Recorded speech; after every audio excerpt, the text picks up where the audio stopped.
राधे कृष्णा। राधे कृष्णा। हारित गीता।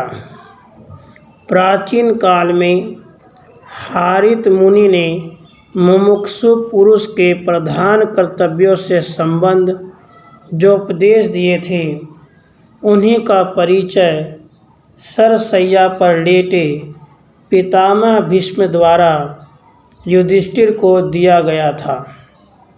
यह वर्णन महाभारत के शांति पर्व में प्राप्त है।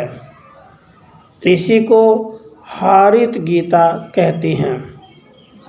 इस लघुकाय गीता में मुख्यतः सन्यासी के आचरण एवं कर्तव्यों का वर्णन है। इसकी भाषा अत्यंत सरल, सुबोध तथा सार गर्भित है। तो चलिए हारित गीता का श्रवण करते हैं।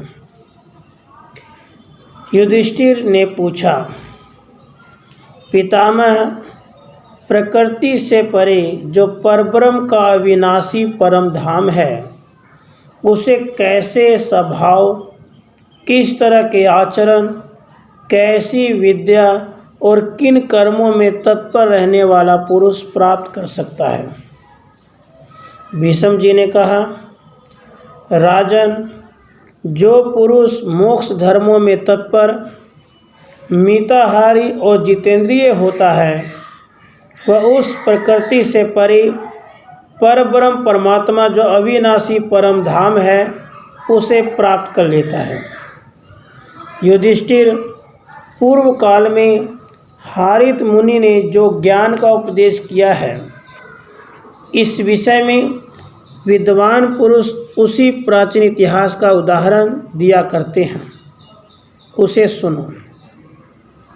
मुमुक्षु पुरुष को चाहिए कि लाभ और हानि में समान भाव रखकर मुनिवृत्ति से रहे और भोगों के उपस्थित होने पर भी उनकी आकांक्षा से रहित हो अपने घर से निकलकर संन्यास ग्रहण कर ले।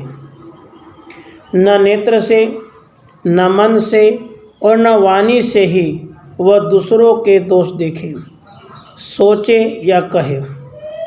किसी के सामने या परोक्ष में पराये दोष की चर्चा कहीं न करे।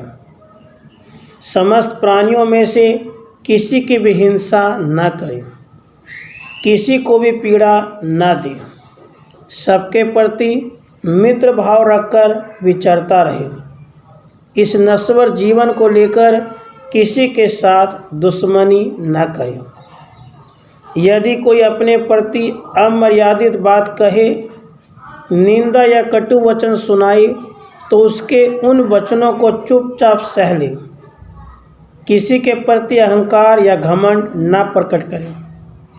कोई क्रोध करे तो भी उससे प्रिय वचन ही बोले। यदि कोई गाली दे तो भी उसके प्रति हितकर वचन ही मुँह से निकाले। गांव या जन समुदाय में दाएं बाएं न करे।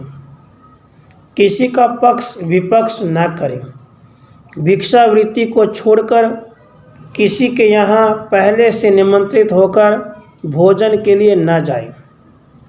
कोई अपने ऊपर धूल या कीचड़ फेंके तो मुमुक्षु पुरुष उससे आत्मरक्षा मात्र करे, बदले में स्वयं भी वैसा ही न करे और न मुँह से कोई अप्रिय वचन ही निकाले। हमेशा मीठा बोले, किसी के प्रति कठोरता न करे, निश्चिंत रहे और बहुत बढ़ चढ़कर बातें न बनाए।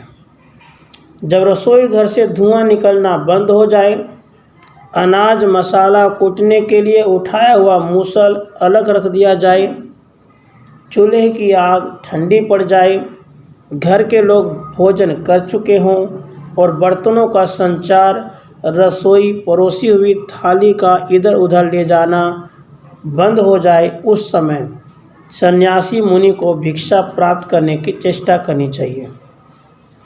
उसे केवल अपनी प्राण यात्रा के निर्वाह मात्र का यत्न रखना चाहिए। भरपेट भोजन मिल जाए, इसकी इच्छा नहीं रखनी चाहिए। यदि भिक्षा न भी मिले तो उससे मन में पीड़ा का अनुभव न करें। और मिल जाए तो उसके कारण वह हर्षित ना हो। साधारण लौकिक लाभ की इच्छा न करें। जहाँ विशेष आदर एवं पूजा होती हो वहाँ भोजन न करें। मुमुक्षु पुरुष को आदर सत्कार के लाभ की तो निंदा करनी चाहिए। भिक्षा में मिले हुए अन्न के दोष बताकर उसकी निंदा न करें और न उसके गुण बताकर उन गुणों की ही प्रशंसा करें। सोने और बैठने के लिए सदा एकांत का ही आदर करें।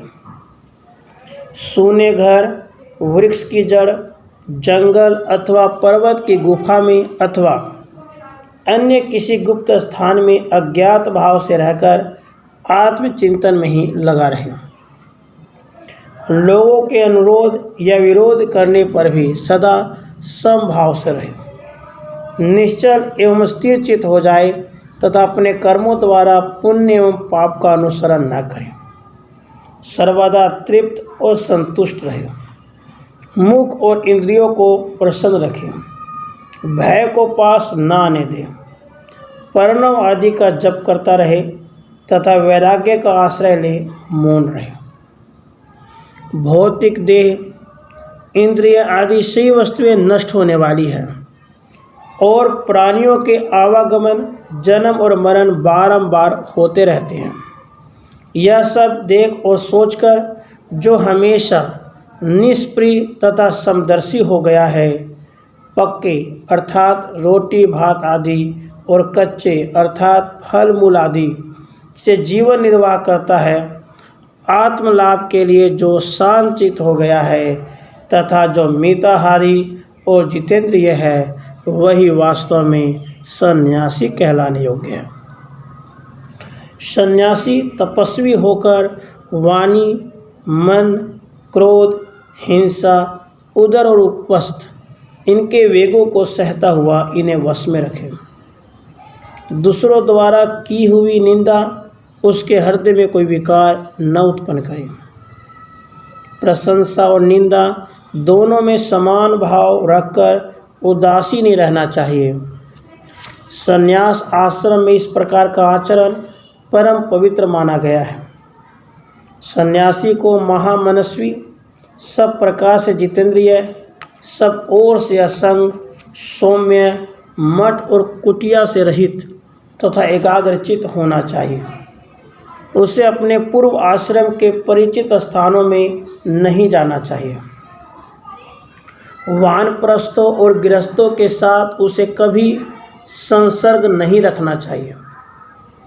अपनी रुचि प्रकट किए बिना ही जो वस्तु प्राप्त हो जाए उसी को लेने की इच्छा रखनी चाहिए तथा अभीष्ट वस्तु के मिलने पर उसके मन में हर्ष का आवेश नहीं आना चाहिए। यह संन्यास आश्रम ज्ञानियों के लिए तो मोक्ष रूप है, परंतु अज्ञानियों के लिए श्रम रूप ही है। हारित मुनि ने विद्वानों के लिए संपूर्ण धर्म को मोक्ष का युमान बताया है। जो पुरुष सबको अभय दान देकर घर से निकल जाता है, उसे तेजोमय लोकों की प्राप्ति होती है तथा वह अनंत परमात्म पद को प्राप्त करने में समर्थ होता है। इति श्री महाभारते शांति पर्वणि मोक्ष धर्म पर्वणि हारित गीता संपूर्णा। राधे कृष्ण, राधे कृष्ण।